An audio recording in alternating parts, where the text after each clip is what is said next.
We've got a working garden, and we like growing our own veg and things like that.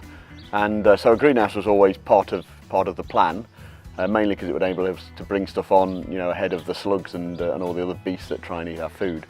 We also had a fairly fixed location that we wanted to put the greenhouse in as part of the overall design, and so that meant we needed a bespoke product. So you can see behind me we've got a sort of an asymmetric ridge.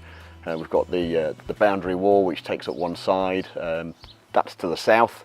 So we needed some shading on that side of the greenhouse as well, and the staging had to be on one side because of that. So we've ended up with a bespoke product. The design process was reasonably good once we'd got through the initial understanding of what we wanted, and we've ended up with a great product.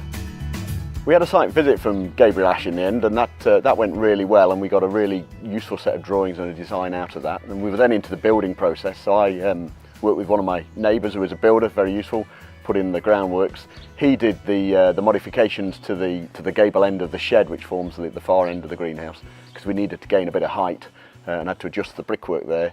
And then it was down to the team that came and installed it, and they had great guys. We had a good day. Some minor problems with a bit of glass that needed recutting, and then we got the product that we wanted.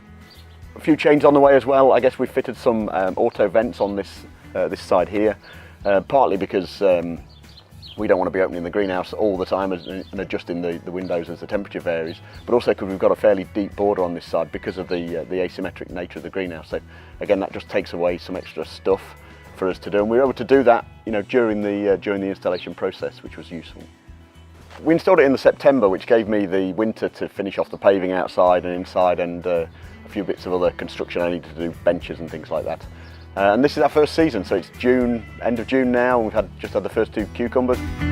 The cold frames we had put in at about the same time have also been very good, because that enables us to bring things on, my wife, to bring things on in the greenhouse and move things out into the cold frames before they go into the garden. They're in a different location, mainly because of the aspect. We have no ability to go to the south side of the greenhouse because of the boundary wall.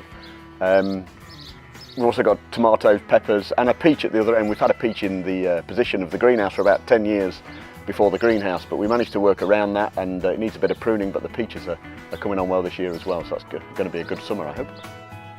So I think we'd say the whole process was pretty successful. We'd always wanted a cedar greenhouse. We'd admired the Gabriel Ash product, the finish to the timber and that for a number of years, and we're very happy with what we've got.